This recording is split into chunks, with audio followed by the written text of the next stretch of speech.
Hello friends, welcome to पहल academy. पहल academy के यूट्यूब चैनल पे आप सबका स्वागत है। यहाँ हमारी राजस्थान जो इतिहास आर्ट कल्चर की जो क्लास है वो चल रही है। कल इसमें हमारा चल रहा है राजस्थान की प्रसिद्ध प्रमुख चित्रकला एवं जो लोक कला से संबंधित जो भी लेसन है वो चल रहा है। कल हमने पढ़ा था मारवाड़ शैली हमने पढ़ी थी, जो चित्रकला की मारवाड़ और जो मेवाड़ शैली है वो हमने कल पढ़ ली थी। आज हम पढ़ेंगे जो भी बची हुई है ढूंढाड़ शैली, हाड़ौती शैली या राजस्थान की लोक कला से संबंधित अन्य जो भी है जो इस लेसन में दे रखा है वो पढ़ेंगे।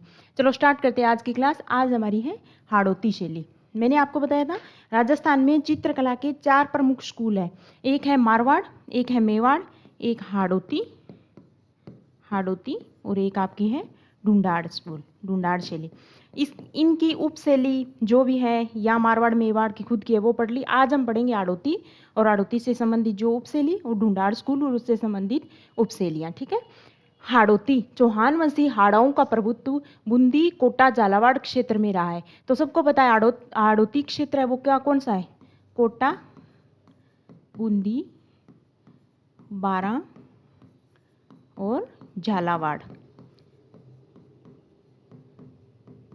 ये आपका है हाड़ौती क्षेत्र। तो हाड़ौती क्षेत्र जो कोटा, बूंदी, बारां इससे संबंधित जो भी क्षेत्र है वो आपका हाड़ौती स्कूल होता है। तो हम कोटा शैली पढ़ेंगे, बूंदी बारां में प्रचलित है, तो झालावाड़ में है वो देखेंगे। तो चौहान वंशी हाड़ा थे जब इनका नाम हाड़ौती पड़ा था, क्योंकि हाड़ाओं का शासन था।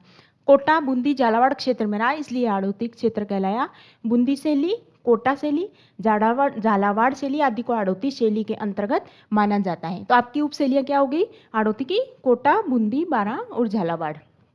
चित्रकला की बूंदी शैली मेवाड़ चित्रकला से सर्वाधिक प्रभावित है। जो बूंदी शैली थी इस पर किस चित्रकला का प्रभाव पड़ा था? वैसे तो है हाड़ौती की उपशैली, पर मेवाड़ का भी थोड़ा बहुत असर आया था। समय समय पर बूंदी शैली में ग्रंथ चित्रण, लघु चित्रों के माध्यम से इतना चित्रण हुआ कि आज संसार भर के संग्रहालयों में बूंदी शैली के चित्र मिलते हैं। राव छत्रसाल था दोस्तों। हाड़ा के शासनकाल में इस शैली का विशेष रूप से विकास हुआ। राव छत्रसाल ने प्रसिद्ध रंग महल बनवाया जो सुंदर भित्ति चित्रों के लिए विश्व प्रसिद्ध है। तो आपका सवाल क्या आएगा कि प्रसिद्ध रंग महल है जो भित्ति चित्रों के लिए प्रसिद्ध है, वो कौन सी चित्र शैली है, चित्रकला शैली है, उससे संबंधित है। तो हमको पता होना चाहिए बूंदी शैली से। और उसको निर्माण किसने करवाया था, ये दूसरा सवाल आ जाए तो महाराजा छत्रसाल ने। ठीक है, रंग महल निर्माण करवाया था। रंग महल यानी इसके अंतर्गत जो ये महल है उसकी दीवारों पर जो चित्र बने हुए हैं वो भित्ति चित्र हैं, उसके लिए प्रसिद्ध है। ठीक है। बाव सिंह उसके अनिरुद्ध सिंह उसके पुत्र अनिरुद्ध सिंह ने मुगल शासकों के निर्देशों से दक्षिणी भारत के युद्धों में भाग लिया, जिससे बूंदी शैली में दक्षिणी शैली का प्रभाव समाविष्ट हुआ। तो हमने स्टार्टिंग में जब पाठ पढ़ा था, जब क्या पढ़ा था कि मुगल शैली और दक्षिणी शैली से प्रभावित है राजस्थान की चित्रकला। तो दक्षिणी शैली का प्रभाव राजस्थान की किस शैली पर पड़ा? अगर ये सवाल आ जाए तो आपका आंसर होगा बूंदी शैली पर। देखो, दक्षिणी शैली से प्रभावित शैली कौन सी थी? बूंदी शैली। चित्रशाला का निर्माण राव उमेद सिंह के समय हुआ। ये सवाल दोस्तों आपको पक्का मिलेगा कि कौन सी राजस्थान की कौन सी ऐसी चित्र शैली है या चित्रकला है जिसमें चित्रशाला का विकास हुआ है। देखो, चित्रशाला का निर्माण हुआ है। तो नंबर 1 तो बूंदी शैली में। इसका निर्माण किसने करवाया था ये आ जाए तो आप बता देना, राव उमेद सिंह ने। चित्रशाला कहाँ है? बूंदी शैली में। बूंदी शैली निर्माण किसने करवाया दोस्तों? तो ये आप बता देना, राव उमेद सिंह, जो बूंदी के शासक थे। राव उमेद सिंह के समय बूंदी में चित्रशाला का निर्माण किया गया था। राव उमेद सिंह का जंगली सूअर का शिकार करते हुए बनाया गया चित्र बहुत ही प्रसिद्ध है। तो जंगली सूअर का, राव उमेद सिंह का जंगली सूअर का शिकार करते हुए एक चित्र मिला है, वो चित्र किस शैली से प्रभावित है या किस शैली का है, ये यहाँ संबंधित है? तो वो आप बताओगे बूंदी शैली से। क्यों? यहाँ तो हम चैप्टर पढ़ रहे हैं तब पता चल रहा है कि राव उमेद सिंह है वो बूंदी शैली से संबंधित है, पर जब पेपर में आएगा तो आपको पता नहीं होगा राव उमेद सिंह है वो कहाँ के शासक थे।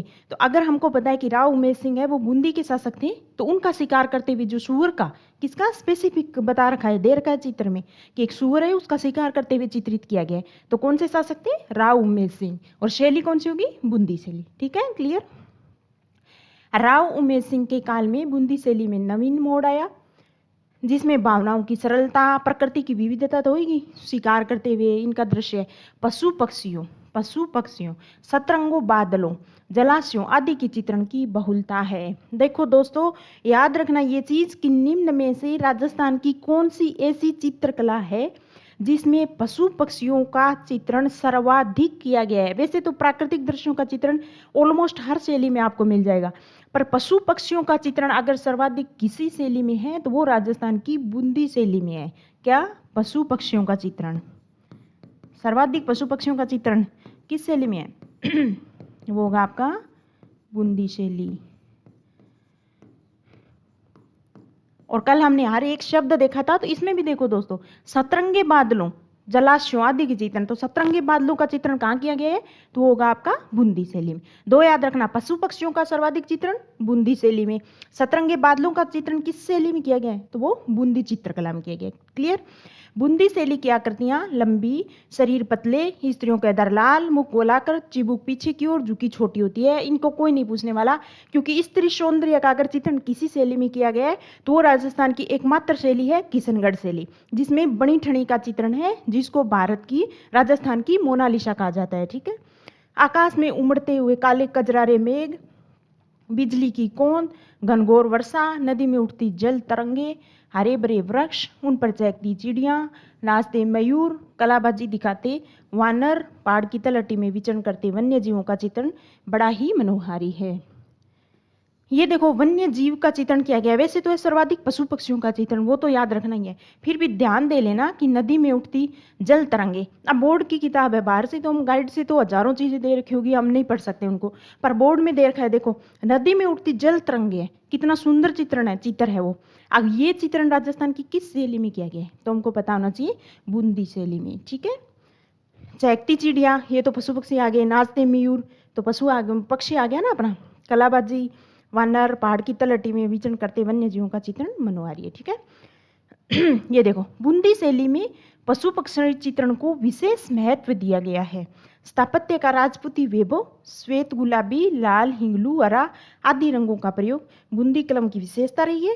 राग रागिनी, नायिका भेद, ऋतुवर्ण, बारहमासा, कृष्णलीला, दरबार, शिकार, हाथियों की लड़ाई, उत्सव आदि शैली की चित्राधार रही है। ये तो ऑलमोस्ट सभी शैलियों में है, तो कोई बड़ी बात नहीं है। आपको सिर्फ याद ये रखना है कि पशु पक्षियों का चित्रण सर्वाधिक किसमें है? तो बूंदी शैली में। ठीक है? बाकी ये सब देख लेना आप कि नदी में उठती जल तरंगे, सतरंगे बादल, तो ये किसकी विशेषता है? आपकी बूंदी की। क्लियर? अब देखते हैं बूंदी शैली के प्रमुख चित्रकार कौन से हैं।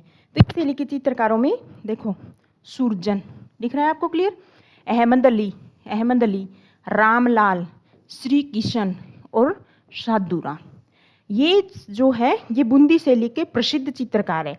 सुरजन, अहमद अली, रामलाल, श्री किशन, साधुराम किस शैली के प्रसिद्ध चित्रकार है? सवाल आएगा सिर्फ इतना, क्योंकि बोर्ड में देखा है, ये तो सवाल बनाने वाला भी यही बनाता है आजकल। सुरजन, अहमद अली, रामलाल, श्री किशन, साधुराम निम्न में से राजस्थान की किस चित्रकला शैली है उसके प्रसिद्ध चित्रकार है? इतना। बूंदी, कोटा, आमेर, अजमेर शैली। तो आपको क्लियर पता होगा, तो आप बता दोगे बूंदी शैली। ठीक है? चलते हैं आगे। ये तो हमने पढ़ ली बूंदी शैली। अब देखते हैं दोस्तों, हाड़ौती की दूसरी उपशैली है, वो है कोटा शैली। कोटा चित्र शैली का स्वतंत्र अस्तित्व स्थापित करने का श्रेय महाराव राम सिंह को है। कोटा का स्वतंत्र अस्तित्व किसने किया था दोस्तों? महाराव राम सिंह। महाराव राम सिंह है, इसके काल में कोटा की स्वतंत्र शैली है, चित्र शैली, उसका निर्माण हुआ था। उसके बाद महाराव भीम सिंह ने भी कोटा राज्य में कृष्ण भक्ति को विशेष महत्व दिया, जिसके फलस्वरूप कोटा शैली में वल्लभ संप्रदाय का भी थोड़ा बहुत प्रभाव नजर आया हमको। कोटा शैली का चरमोत्कर्ष देखें, स्टार्ट किसने किया? महाराजा राम सिंह जी ने। और चरमोत्कर्ष देखें तो उम्मेद सिंह के काल में। कोटा महाराव थे उम्मेद सिंह, इनके काल में इसका चरमोत्कर्ष दिखाई देता है। कोटा के मुसविर खानों के कलाकारों ने भित्तियों पर बड़े बड़े चित्र बनाने के साथ ही बड़ी बड़ी वसलियों पर शिकार का समूह चित्रण कर कोटा शैली को विशिष्टता प्रदान की। वेरी इंपॉर्टेंट लाइन है दोस्तों, बड़ी बड़ी वसलियों पर शिकार का समूह चित्रण। देखो बूंदी शैली है, उसमें पशु पक्षियों का चित्रण किया गया है क्योंकि प्राकृतिक दृश्यों का ज़्यादा चित्रण है। पर ऐसे ये बोल दे आपसे कि शिकार का चित्रण निम्न में से किस शैली में प्रमुखता से किया गया है, तो वो कौन सी शैली होगी? कोटा शैली, ठीक है। क्योंकि शिकार का समूह चित्रण कर कोटा शैली को विशिष्टता प्रदान की है। घने जंगलों में शिकार की बहुलता के कारण कोटा शैली में इसमें शिकार का बहुरंगी वैविध्यपूर्ण चित्रण हुआ है, जो इस शैली का प्रतीक बन गया है। इस शैली में नारियों रानियों को भी शिकार करते हुए दिखाया गया है। सवाल क्या बनेगा? राजस्थान में चित्रकला के क्षेत्र में निम्न में कौन सी ऐसी चित्र शैली है जिसमें रानियों और नारियों को भी शिकार करते हुए दिखाया गया है? तो आपको क्लू यहीं से मिल गया कि शिकार का चित्रण प्रमुखता से किस शैली में किया गया है, तो कोटा शैली में। अब कोटा शैली में अगर शिकार का चित्रण है तो हो सकता है रानियों और नारियों ने भी शिकार का चित्रण किया होगा, उनका भी चित्रण होगा, तो वो क्या है? कोटा शैली में आपका। इस शैली के प्रमुख चित्रकार देखो ये आगे दोस्तों, इस शैली के प्रमुख चित्रकार रघुनाथ, गोविंदराम, डालू, लच्छीराम, नूर मोहम्मद। इनमें डालू है ना आपका कोटा शैली, डालू निम्न में से डालू निम्न में से किस चित्र शैली का प्रसिद्ध चित्रकार है?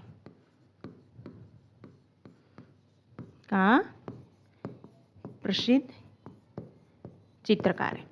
ये अगर सवाल आ जाए आपको, ठीक है, आपको दे दे कोटा, कोटा शैली, बूंदी, बूंदी शैली, आमेर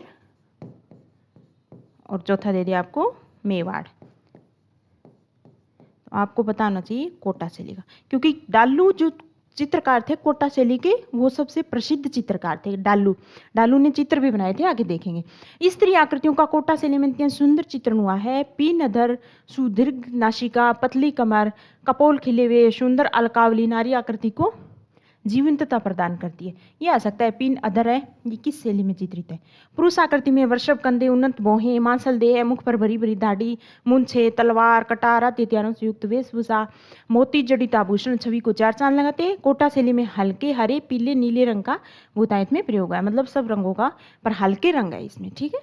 किस शैली में हल्के रंगों का प्रयोग हुआ है? तो वो चाहे हरा हो, चाहे पीला हो, चाहे नीला हो, सब हल्के रंग है, तो वो आपकी कोटा शैली। क्लियर। अब चलते हैं अगली झालावाड़ शैली। झालावाड़ के राजमहलों में श्रीनाथ जी, राधा कृष्ण लीला, रामलीला, राजसी वैभव के जो भित्ति चित्र मिलते हैं, उनके माध्यम से झालावाड़ शैली का अभी निर्धारण होना शेष है। तो कुछ खास नहीं मिला। हाड़ौती में दो ही है, एक तो कोटा शैली, एक बूंदी शैली, वो हमने पढ़ ली है, ठीक है। क्लियर।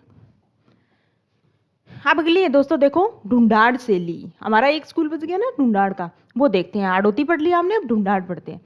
ढूंढाड़ शैली जयपुर और आसपास का क्षेत्र है। मैं हमेशा बताती हूँ आपको, जो वहाँ ढूंढाड़ी बोली बोली जाती है, इस आधार पर इस क्षेत्र को ढूंढाड़ प्रदेश कहते हैं। इसकी सबसे पहली है आपकी आमेर शैली, ठीक है, क्योंकि ढूंढाड़ प्रदेश की राजधानी प्राचीन काल में क्या थी? आमेर थी। तो उस आमेर राजधानी के आधार पर इस शैली का नाम क्या कर दिया? आमेर शैली, ठीक है। जयपुर की चित्रण परंपरा पूर्ववर्ती राजधानी आमेर की चित्र शैली के क्रमिक विकास का परिणाम है। आमेर शैली के प्रारंभिक काल के चित्रित ग्रंथों में देखो कौन सा है? यशोधरा चरित्र। इसी समय में बनी रजमनामा की प्रति अकबर के लिए जयपुर सूरत खाने में तैयार की गई थी। सबसे पहला है, ये सवाल आएगा कि यशोधर चरित्र, यशोधर चरित्र, इस यशोधर चरित्र है, ये है आपकी एक ग्रंथ है। ये कौन सी शैली से, चित्र शैली से संबंधित है? तो आपको पता होना चाहिए दोस्तों, आमेर चित्र शैली से। इसी तरह मुगल काल से संबंधित थी ये शैली। तो मुगलों, आमेर का मुगलों से बहुत ज़्यादा संबंध था।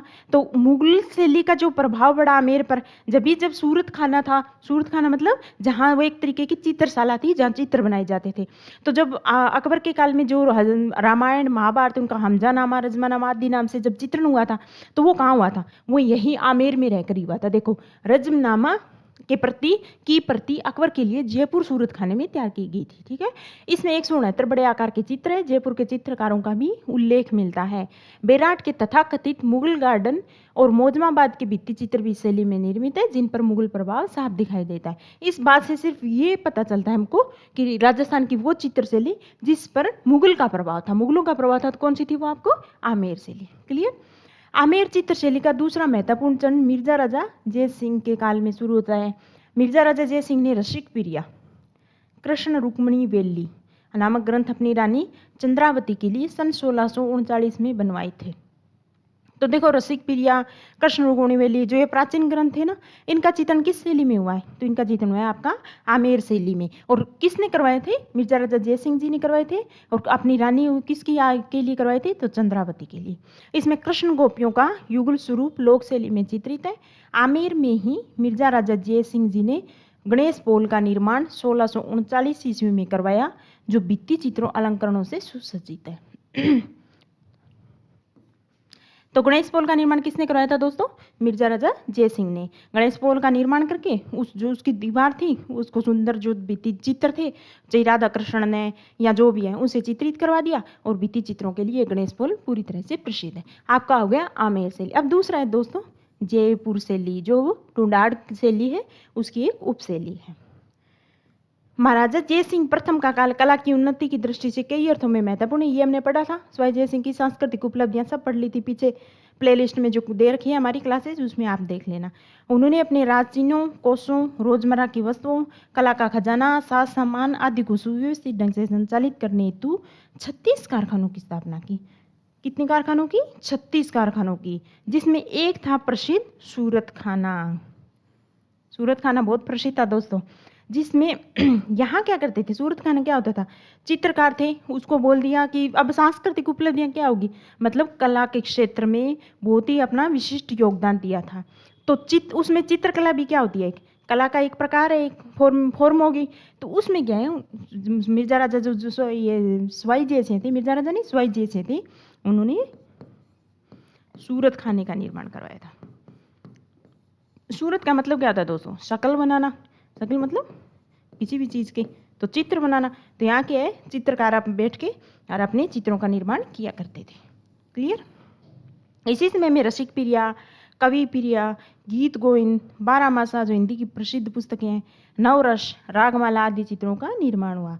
महाराजा स्वाई ईश्वर सिंह के समय चित्र सृजन का केंद्र सूरत खाना आमेर से हटकर जयपुर आ गया। पहले ये पढ़ा था ना हमने, सूरत खाना ही होता था मिर्जा राजा जय सिंह प्रथम के काल में। फिर सूरत खाने में जो अकबर रजमनामा का अनुवाद करवाया था, तो वहीं से तैयार हुआ था, जिसमें रागमाला, रसिक प्रिया, कवि प्रिया, गीत गोविंद जैसे प्रसिद्ध चित्रों का निर्माण हुआ था। पर जैसे ही महाराजा स्वाई सिंह आए ना, तो उन्होंने क्या है, इस सेंटर को हटा के आमेर से और इसको कहाँ शिफ्ट कर दिया? इसको कर दिया जयपुर। तब ये शैली कहलाने लगी जयपुर शैली। इसके समय में साहिब राम लालचंद नामक चित्रकारों ने प्रशंसनीय कार्य किए। तो प्रसिद्ध चित्रकार कौन है दोस्तों? जयपुर शैली के साहिब राम और लालचंद। साहिब राम और लालचंद, ये जयपुर शैली के आपके प्रसिद्ध चित्रकार है। अब इन्होंने क्या बनाया था वो भी जरा देख लेते हैं। साहिब राम ने बड़े व्यक्ति चित्र, आदमकद पोर्ट्रेट बना के चित्रकला में नई परंपरा डाली। लालचंद ने जानवरों की लड़ाइयों के नेक चित्र बनाए। अब आपके सवाल क्या आएगा कि सर्वप्रथम पोर्ट्रेट यानी आदमकद, पोर्ट्रेट मतलब आदमकद एक आदमी खड़ा है, जैसे मैं खड़ी हूँ, तो मेरा किसी ने चित्र बना दिया। ऐसे ही साहिब राम ने क्या हुआ, जो महाराज थे उस टाइम के, जो ईश्वर सिंह थे, उनका क्या है, एक आदम का चित्र बना दिया। इससे क्या है, चित्रकला में एक नई परंपरा शुरू होगी। क्यों? अभी तक क्या बनाते थे, हमने पहले से पढ़ते आ रहे हैं, जानवरों को बना दिया, प्राकृतिक दृश्यों का बना दिया, पशु पक्षियों का बना दिया, इनका चित्रण होता था। अब बना दिए क्या है, आदमकद। तो आदमकद या पोर्ट्रेट चित्र है, उसकी शुरुआत किस शैली में हुई थी? तो याद रखना दोस्तों, जयपुर शैली में हुई थी। और किसने बनाया था? साहिब राम ने बनाया था। किसका बनाया था? ईश्वर सिंह, जो उस टाइम में के महाराजा थे, उनका पोर्ट्रेट बनाया था। क्लियर? और जो लालचंद दूसरा प्रसिद्ध चित्रकार था, उसने जानवरों की लड़ाइयों के अनेक चित्र बनाए थे। ठीक है। फिर आगे दोस्तों माधो सिंह। ईश्वर सिंह के टाइम तो हमने देख लिया कि सबसे पहले साहिब राम ने व्यक्ति चित्र बना दिए थे, आदमकद चित्र। स्वाई माधो सिंह प्रथम किस्में कलाकारों ने चित्रों में रंगों को न भरकर मोती, लाख, लकड़ी की मणियों को चिपकाकर रीतिकालीन जो अलंकारिक मणिकुट्टम प्रवृत्ति है उसको बढ़ावा दिया। ये सवाल आ सकता है दोस्तों, वेरी इंपॉर्टेंट है, क्योंकि अभी तक देखो हम देख रहे थे प्राकृतिक दृश्यों का चित्रण देख रहे थे, शिकार का चित्रण कर रहे थे हम, है ना। फिर धीरे धीरे जैसे साहिब राम आया, उसने ईश्वर सिंह का पोर्ट्रेट बना दिया, एक आदम का चित्र बना दिया, मतलब खड़े आदमी का, महाराजा ईश्वर सिंह खड़े हुए उनका चित्रण कर दिया। किसने किया? साहिब राम ने किया। पर उसके बाद जब सवाई माधो सिंह जी आए, उसके समय कलाकारों ने, अब वो तो होता था रंगों का चित्रण, किसी में हल्के रंग का प्रयोग हो गया, क्योंकि रंगों की इतनी ज़्यादा बोलता है, कहीं जैसे मुगल प्रभाव आया तो चटक रंगों का प्रयोग हो गया, कोटा शैली में हमने देखा हल्के रंगों का प्रयोग हो गया। पर इस जो शैली है जयपुर शैली, इसमें आगे जाके रंगों का प्रयोग नहीं हुआ। इसमें क्या हुआ? मोती, लाख या लकड़ी की जो मणियाँ है ना, अलंकृत, एक तरीके से हर तरीके से उसको आभूषण क्यों पहनते हैं? अलंकृत करने के लिए, तो अलंकृत कर दिया। तो जो रीतिकालिक अलंकारिक मणिकुटम प्रवृत्ति है, उसका बढ़ावा निम्न में से किस चित्र शैली में किया गया था, ये सवाल आ जाए तो आपको टिक करना है जयपुर शैली में। ठीक है। सवाई माधो सिंह प्रथम किसमें? गलता के मंदिरों, सिसोदिया रानी के महल, चंद्र महल, पुंडरी की हवेली में, ये जो बनाए थे माधो सिंह जी ने, उसमें कलात्मक भित्ति चित्रण हुआ। लाल चितेरा महाराजा सवाई ईश्वर सिंह, महाराजा सवाई माधो सिंह किस्में का एक प्रमुख चित्रकार था। लाल चितेरा और था दोस्तों, याद कर लो, लाल चितेरा। अभी हमने पढ़ा साहिब राम, साहिब राम जिसने आदम का चित्र बनाया, और लाल चितेरा, लाल चितेरा। बस शब्द ये याद रखना है इसका कि एक भी एक प्रसिद्ध चित्रकार थे जो जयपुर शैली के थे। महाराजा सवाई प्रताप सिंह के समय में 50 से भी अधिक कलाकार सूरत खाने में चित्रों को बनाने के लिए नियुक्त किए गए थे। क्यों? प्रताप सिंह की भी हम क्या याद करते हैं दोस्तों? इनकी विजय है, कोई नहीं पूछता, ये सब चीज़ें पुरानी हो गई। अब पूछते सवाई प्रताप सिंह की सांस्कृतिक उपलब्धियाँ। सांस्कृतिक में भी क्या आएगी? कला क्या है? चित्रकला क्या है? एक सांस्कृतिक उपलब्धि होती है। तो उसमें भी सूरत खाने थे जो बनाने के लिए, चित्रकारों को काम करने के लिए बनाया गया था, उसमें काम करते थे। जिसमें कौन से थे? देखो दोस्तों, राम सेवक, गोपाल, हुक्मा, चिमना, शालिग्राम, लक्ष्मण, ये प्रमुख या प्रसिद्ध चित्रकार थे। किसके? जयपुर शैली के। याद रख लो इसको, वो तो पीछे पड़ के आए, वो तो थे ही। इसके अलावा राम सेवक, गोपाल, हुक्मा, चिमना, शालिग्राम, लक्ष्मण आदि प्रमुख चित्रकार थे। इसमें राधा कृष्ण की लीलाओं, नायिका भेद, राग रागिनी, बारहमासा आदि का चित्रण हुआ। महाराजा सवाई राम सिंह ने कला के विकास के लिए महाराजा, अब देखो वेरी इंपॉर्टेंट सवाल आ गया, क्या बताऊं, हर लाइन में सवाल छिपा है यहाँ तो। महाराजा सवाई राम सिंह थे, आगे जाके जयपुर के महाराजा बने सवाई राम सिंह। उन्होंने महाराजा स्कूल आर्ट्स एंड क्राफ्ट्स की स्थापना सन 1857 ईस्वी में की थी। तो सवाल क्या आएगा दोस्तों? Maharaja school arts and craft, Maharaja school arts and craft की स्थापना निम्न में से जयपुर के किस शासक द्वारा की गई थी? तो आपको क्लियर कट पता होना चाहिए, सवाई राम सिंह के काल में। कब की गई थी दोस्तों? 1857 ईस्वी में। वर्तमान में राजस्थान स्कूल ऑफ आर्ट्स के नाम से जाना जाता है। वर्तमान में तो वो तो महाराजा के नाम था, जैसे ही हुआ तो राजस्थान स्कूल ऑफ आर्ट्स के नाम से जाना जाता है। ठीक है। भित्ति चित्रण जब से देख रहे हैं हम, अब ये तो आपको क्लियर हो गया होगा कि अगर हम 5 नंबर का मान लो हमारे लिए सवाल आ जाए, RS मेंस में आ जाए कि जयपुर शैली की 5 विशेषताएं बताइए, तो अब इतनी देर से हम पढ़ रहे हैं, अब हम क्लियर बता सकते हैं कि जयपुर शैली की 5 विशेषताएं क्या थी। ठीक है। ये तो फिर उन्हीं चीज़ों की रिपीटेशन है। भित्ति चित्र जब से कर रहे हैं, भित्ति चित्रण समय आया। पोथी चित्रण, इसके लिए निर्माण किया गया था। आदमकद पोर्ट्रेट, ठीक है, लघु चित्रण में जयपुर के कलाकारों ने मुगल प्रभाव को ग्रहण करते हुए राजपूती संस्कृति की नफासत, रंगों की लोक कलात्मकता को बनाए रखा। याद रखना, भित्ति चित्रण, पोथी चित्रण, आदमकद पोर्ट्रेट, लघु चित्रण, ये विशेषताएं हैं। बड़े बड़े पोर्ट्रेट, आदमकद व्यक्ति चित्र, भित्ति चित्रण की परंपरा जयपुर शैली की विशिष्ट देन है दोस्तों। ये हम जब से डिस्कशन कर ही रहे हैं। जयपुर के भित्ति चित्रों की विशेष पत्ती है जिसमें स्थानीय भाषा में आलागिल्ला, अराइस, मोराकसी कहा जाता है। अब देखो, भित्ति चित्रण को आलागिल्ला कहते हैं, अराइस कहते हैं, है ना, मोराकसी कहा जाता है। तो किस शैली के भित्ति चित्रों को ये नाम दिया जाता है? तो ये होगा आपका जयपुर की। ठीक है। इस शैली में चूने के तैयार पलस्तर को घोट कर चिकना कर लिया जाता है। पहले चूने को कूट के उसको बिल्कुल घोट कर चिकना कर लिया जाता है, इस पर फिर चित्रण किया जाता है। राजस्थान में देखो दोस्तों, राजस्थान में सर्वप्रथम आलागिल्ला पद्धति का प्रारंभ आमेर में हुआ, जो कछवा मुगल संबंधों के प्रभाव का परिणाम था। तो राजस्थान में अगर ये से बोल दे, सवाल आ जाए कि सर्वप्रथम आला गिला पद्धति है उसका प्रयोग, ये मुगल प्रभाव था, आला गिला पद्धति थी मुगलों की देन थी, तो इस पद्धति का प्रयोग सर्वप्रथम राजस्थान में कहाँ हुआ, तो ये हुआ था दोस्तों आमेर में। ठीक है। जयपुर शैली का प्रभाव इसरदा, सिवाड़, जिलाई, उनियारा, चोमू, शामोद, मालपुरा जैसे ठिकानों पर रहा, जिसमें यह ठिकाना पेंटिंग विकसित होती रही। ये जो आसपास के ठिकाने थे इस पर प्रभाव होना जरूरी है। क्लियर दोस्तों, चलो चलते हैं आगे, अलवर शैली पढ़ते हैं। ये भी जयपुर शैली की एक उपशैली है।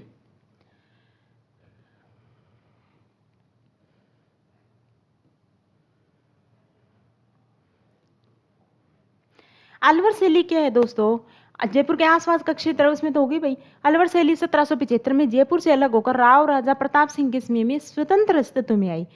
किसके काल में, राजा राव थे, राजा प्रताप सिंह के काल में इसका स्वतंत्र अस्तित्व स्थापित हुआ था। उनके शासनकाल में शिव कुमार और डालूराम नामक दो चित्रकार जयपुर से अलवर आए।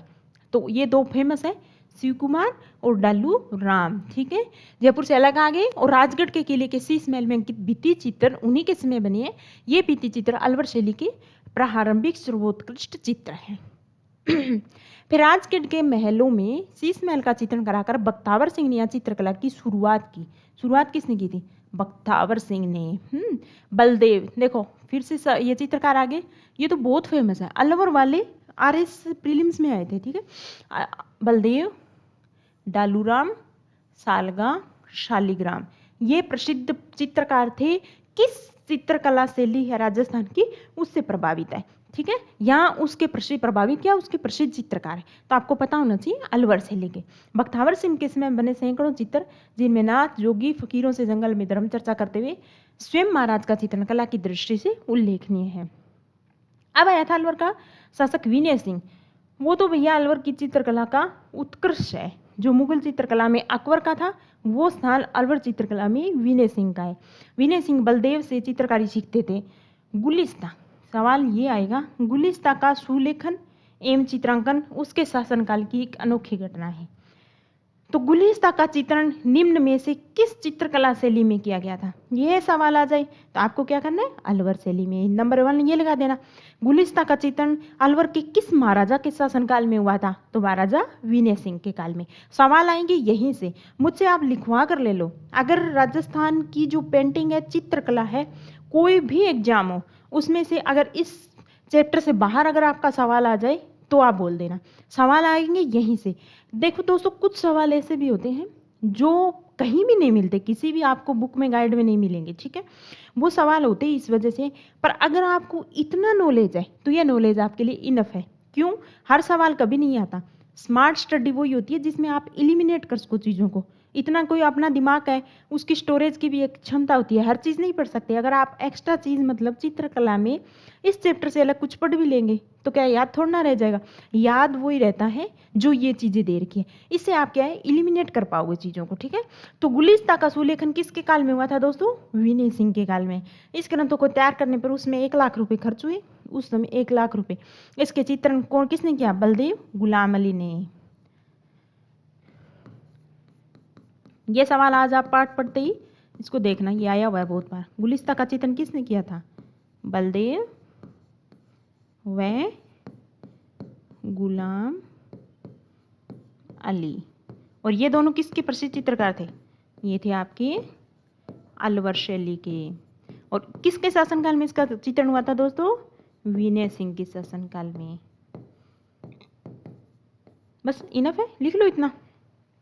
फिर बलवंत सिंह के समय में शालिग्राम, जमनादास, छोटेलाल, बक्साराम, नंदराम आदि कलाकारों ने जमकर पोथी चित्रों, लघु चित्रों, लिप्टवा पटचित्रों का निर्माण किया।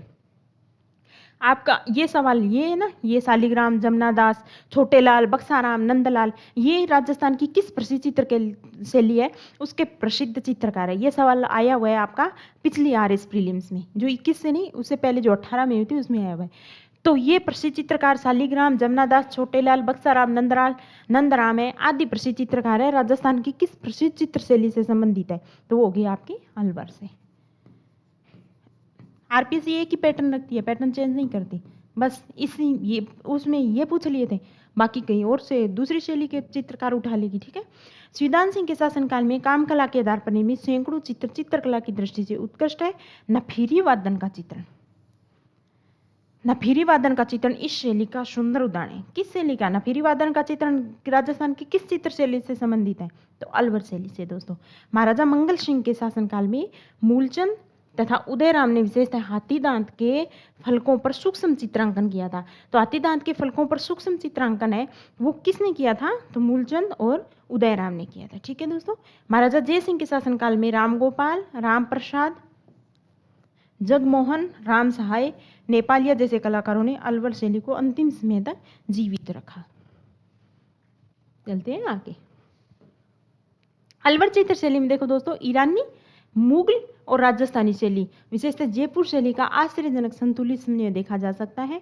तो राजस्थान की कौन सी शैली जिस पर ईरानी प्रभाव भी है, जिस पर मुगल प्रभाव भी है और जिस पर राजस्थानी प्रभाव भी है? अगर ये सवाल आ जाए तो कौन सा ही आपका? अलवर शैली होगी। इस चित्र शैली में पुरुषों की मुख्य आकृति आम की शक्ल में बनाई गई है। देखो ये फनी सवाल है पर आ भी सकता है कि राजस्थान की कौन सी चित्र शैली है जिसमें पुरुषों के मुख की आकृति है वो आम की शक्ल की बनाई गई है? तो वो हो गया आपकी अलवर। ठीक है। स्त्रियों के कद कुछ ठीक नहीं, उठी हुई बेणी, अत्यधिक परिश्रम से बनाए गए अंग प्रत्यंग अलवर शैली की अपनी विशेषता है।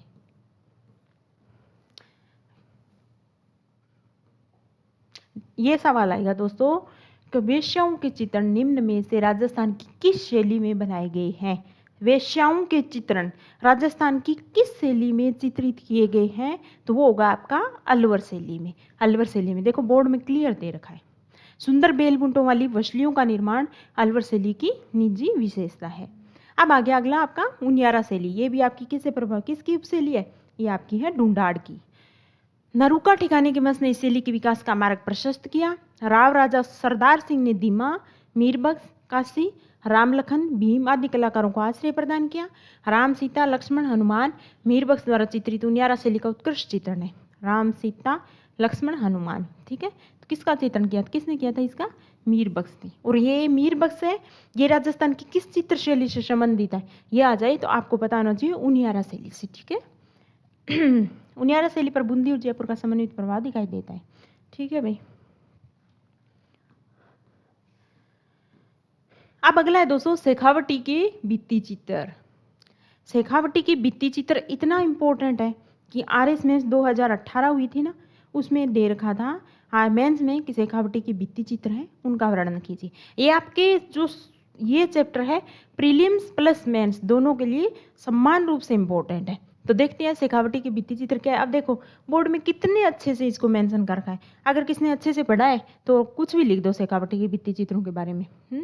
तो जयपुर शैली के भित्ति चित्रांकन का सर्वाधिक प्रभाव किस पे पड़ा दोस्तों?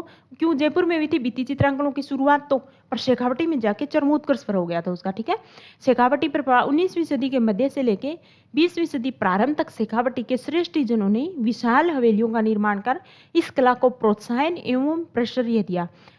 शेखावटी में नवलगढ़, रामगढ़, फतेहपुर, लक्ष्मणगढ़, मुकुंदगढ़, मंडावा की बिसाऊ इसकी हवेलियां बहुत प्रसिद्ध है। आदि स्थानों का भित्ति चित्रण अनूठा है। इन भित्ति चित्रों के कारण शेखावटी को ओपन आर्ट गैलरी भी कहा जाता है। ओपन आर्ट गैलरी मतलब कहीं जाने की दूर देखने की जरूरत नहीं, जाओ दीवारें दिखेगी सामने आपको। तो ओपन आर्ट गैलरी है, हर जगह आपको चित्रण दिखाई देगा। भित्ति मतलब दीवारों पर। ठीक है। बड़े बड़े क्या चित्रण क्या है इसमें? बड़े बड़े हाथी, घोड़े, चौबदार चमरधरणियों का चित्रण, ग्वाक्सों की दोनों ओर की दीवारों पर अंकन इन हवेलियों की विशेषताएं हैं। तो ये लिखना बहुत जरूरी है, जब नंबर देंगे आपको। कुछ मैं नहीं कह रही सभी शब्द याद हो, पर कुछ ऐसे याद होने चाहिए। भी बड़े बड़े हाथी चित्रित है, ये तो नॉर्मल सी बात। हाथी का चित्रण कर दिया दीवार पे, घोड़े बना दिए, है ना, चमरधरणियों का अंकन, ग्वाक्सों के दोनों ओर दीवारों पर अंकन इन हवेलियों की विशेषताएं है। छज्जे के नीचे टोड़ों के मध्य में चितेरों ने अपनी सूझबूझ के अनुसार मल्ल युद्ध का, कुश्ती का, दधी मंथन का, गोदोहन का, विचित्र पशु पक्षियों का, देवी मिथकों का, राक्षसों, कामकला, राग रागिनी, साधु संत, लोक कथाओं का विशेषांकन किया है। हवेलियों की बाह्य दीवार अंदर कथात्मक बड़े बड़े फलकों का चित्रांकन शेखावटी शैली की विशेष देन है। बाहरी दीवारों पर पहले तो क्या भित्ति चित्रण खाली, मान लो ये कमरा है, इस कमरे की अंदर की जो दीवारें हैं उस पर तो चित्रण है, पर बाहर की दीवारों पर भी अगर हमको चित्रण मिल जाए, भित्ति चित्र है, तो वो विशेषता किसकी है? शेखावटी की है। ठीक है।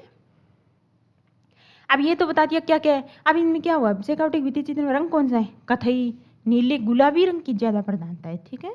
किंतु अब इस अमूल्य सांस्कृतिक धरोहर का क्षरण हो रहा है। फ्रांस के नदीन ला प्रेंस ने फतेहपुर की हवेलियों के भित्ति चित्रों के संरक्षण के संदर्भ में सराहनीय कार्य करके एक मिसाल कायम की है। देखो विदेशी है ये, फ्रांस के नदीन ला प्रेंस ने, इसने क्या किया, जो फतेहपुर की फेमस हवेलियां हैं उसके भित्ति चित्रण है उनके संरक्षण के संदर्भ में सराहनीय कार्य किया है। ये हो गया दोस्तों आपका राजस्थान की जो चित्रकला शैलियाँ हैं उसके चारों स्कूल हमने अच्छे से पढ़ लिए हैं। उसमें हमने सबसे पहले मेवाड़ स्कूल पढ़ा, फिर मारवाड़ स्कूल पढ़ा, हाड़ौती का पढ़ लिया, हाड़ौती शैली, और अब ढूंढाड़ शैली। इन चारों की शैली उप शैलियाँ सब पढ़ लिया। मैं बता रही हूँ आपको, इतना आपके लिए इनफ है ये चैप्टर। इसको पढ़ो, बार बार इसी को पढ़ो। कोई गाइड कुछ भी आपको उठाने की जरूरत नहीं है, कोई नोट्स कहीं से भी अरेंज करने की ज़रूरत नहीं है। सवाल आएंगे डायरेक्ट आएंगे और वो इस चैप्टर से ही आएंगे। कोई भी तो ऑथेंटिक सोर्स, अब आप सोचो सिंपल सी बात है, कोई भी एग्जामिनर होगा जो पेपर सेट करने वाला प्रोफेसर होगा, वो क्या कोई गाइड थोड़ा ना उठाएगा, बिल्कुल नहीं। ये सब हम लोगों का स्टार्ट करते हैं तैयारी जब एक ऐसा भ्रम रहता है कि हम बड़ी बड़ी गाइड पढ़े, ये पढ़े, कुछ नहीं। आरपीएससी आपसे बेसिक नॉलेज मांग रही है कि आपका बेसिक नॉलेज कितना है, वो बेसिक नॉलेज आपको आरबीएससी बोर्ड की जो किताबें हैं उन्हीं से मिलेगा। उसमें आपको बक्साराम, नंदराम, ये किसके प्रसिद्ध चित्रकार है, कौन सा एक ऐसी शैली है जिसकी विशेषताएं ये इस शैली से संबंधित है ना। चाहे वो प्रीलिम्स हो चाहे मेंस हो। देखो मैंने आपको बताया ना, शेखावटी के भित्ति चित्रण, ये आपका 5 नंबर का सवाल था। आप हर जगह से कोई गाइड ले लो, नोट्स ले लो, कहीं से भी पढ़ लो। पढ़ने की ज़रूरत क्यों है आपको, क्यों इतनी चीज़ें अरेंज करने की ज़रूरत है, जब आपके पास एक सिंपल सी किताब है, उस किताब को उठाओ, उसको पढ़ो। एक बार में याद नहीं होगा, 2 बार में नहीं होगा, एक ही चीज़ को आप सही रिपीट में 10 बार पढ़ो, थोड़ी अंतराल पे। आज पढ़ ली, 15 दिन बाद फिर से उस चैप्टर को रिवाइज कर लिया। कम से कम अगर आपके पास ये होगा कि भाई मेरे को एक ही किताब पढ़नी है, ठीक है। अगर एक किताब से आपको हो रहा है सारी, मतलब टोटल आपको एक किताब में है, एक चैप्टर है, उसमें आपको पता है कि आपका कोर्स कवर हो रहा है, तो अब राजस्थान की चित्रकला है, इस बुक है, इससे आपकी पूरी तरह से कवर हो रही है। तो आप एक कॉपी लो, अच्छा कोई बुक लो अपनी, और उसको नोट्स हैं, उस नोट्स को बनाते चलो।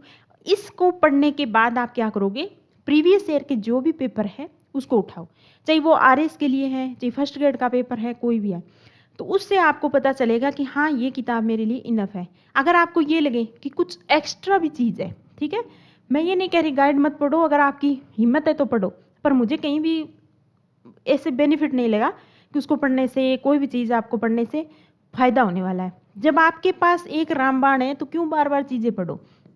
सबसे पहले ये आप क्या करोगे, चित्रकला वाला चैप्टर ये देखो, ठीक है, इस वीडियो को देखो, देखने के बाद आपकी जो भी किताब है उसको साथ में ले लो, उसको करते जाओ, ऐसे गोले करते जाओ कि कौन कौन सी आपकी चीज़ इंपॉर्टेंट है। अगर आपको वो इनफ लगे, जब तो क्या है किताब उठाओ फालतू का, फिर भी आपको सारा पाठ पढ़ने की भी ज़रूरत नहीं है, वो आप रिवाइज कर सकते हो। अगर उसके बाद भी अगर आपको लगता है, क्योंकि मुझे जहाँ तक लगता है कि अगर चीज़ें हाथ से हम लिखेंगे ना तो खुद की लिखी हुई चीज़ें बहुत लंबे समय तक याद रहती है। कई बार क्या है किताब इतनी अच्छी से नहीं रह पाती, किसी कैंडिडेट को ये रहता है कि मैं खुद के नोट्स बनाऊं, तो वो किताब वीडियो देखो, जहाँ भी चीज़ है आप उसको क्या नोट करते जाओ, तो आपकी एक छोटी सी बुकलेट आपकी क्या है, ये चित्रकला 1 या 2 पेज में सिमट जाएगी। उसको फिर क्या है हर 15 दिन में क्या है उसको रिवाइज करते जाओ।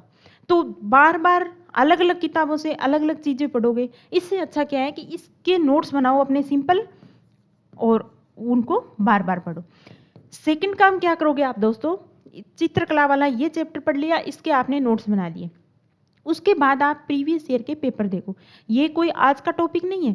देखो राजस्थान कई चीज़ तो ऐसी होती है कि बहुत स्टैटिक होती हैं, वही रहती है। कुछ ऐसे चैप्टर, कुछ ऐसी चीज़ होती हैं हमारे सिलेबस के, ऐसे पॉइंट है जिसको क्या करंट के साथ रिलेट करना पड़ता है।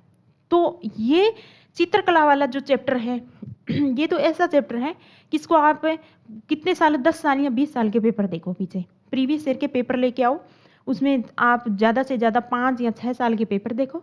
देखने के बाद ये देखो कि चित्रकला के उसमें से क्या क्या सवाल है। अगर ये बुक आपकी कवर कर रही है जब तो ठीक है, अगर ऐसा कुछ सवाल एक्स्ट्रा आ रहा है जिसमें आरपीएससी की नज़र में कोई कहीं और से कोई एक्स्ट्रा सवाल आ गया, तो आप क्या करोगे, आपके जो नोट्स बनाए हुए हैं जो आपने 2 पेज के नोट्स बनाई है, उस नोट्स में क्या है, उस सवाल को ऐड कर लो, ठीक है।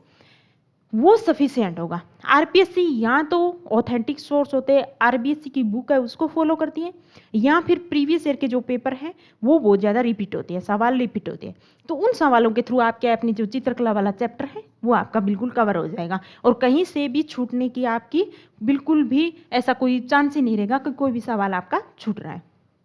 सेकंड, अगर ये हो गया भी आपने नोट्स भी बना लिए, आपने उसको ऐड भी कर लिया, फिर उसको करो बार बार रिवीजन कोई भी चीज़ को, क्योंकि रिवीजन नहीं करेंगे तो भूल जाते हैं हम चीज़ों को।